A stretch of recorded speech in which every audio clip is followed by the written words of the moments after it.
तो महाकुंभ थी सनातन संवाद में आपने बतावी रहा छे त्यारे गुजरात फर्स्ट टीमे महामंडलेश्वर विश्वेश्वरी भारती माता साथे पण खास बातचीत करी। तेओए કહ્યું કે પહેલા કુંભ સ્નાનમાં એટલી ભીડ રહેતી હતી કે જગ્યા પણ ઓછી પડતી હતી।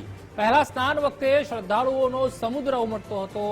મૌની અમાવસ્યાએ એનાથી વધુ ભીડ થવાની શક્યતા છે। સંતો સાથે શ્રદ્ધાળુઓ આસ્થાની ડૂબકી લગાવતા હોય છે ત્યારે મહામંડલેશ્વર ઋષિ ભારતી બાપુ સાથે પણ ખાસ વાતચીત કરવામાં આવી છે। 144 વર્ષો પછી આ સંયોગ આવે છે। તો પહેલા સ્નાન વખતે શ્રદ્ધાળુઓનો સમુદ્ર ઉમટતો। કુંભ નગરી પ્રયાગરાજની અંદર દૂર દૂરથી સાધુ સંતો આવી રહ્યા છે ત્યારે ગુજરાતના પણ મહામંડલેશ્વર માતાજી છે તેમની સાથે જ અલગ અલગ પ્રાંતમાંથી પણ માતાજીઓ છે તે પધાર્યા છે। ખાસ તો પહેલા ગુજરાતથી અને અલગ જગ્યાઓ પરથી જે આવ્યા છે ત્યારે ગુજરાતથી આવ્યા છે માતાજી। સીધા તેમની સાથે વાત કરીશું। માતાજી, શું કહેશો કુંભ મેળાનું આયોજન, સમગ્ર મેળાને લઈને આખું શું કહેવું છે, કારણ કે 144 વર્ષ પછી જ્યારે આ સંયોગ મળ્યો છે ત્યારે?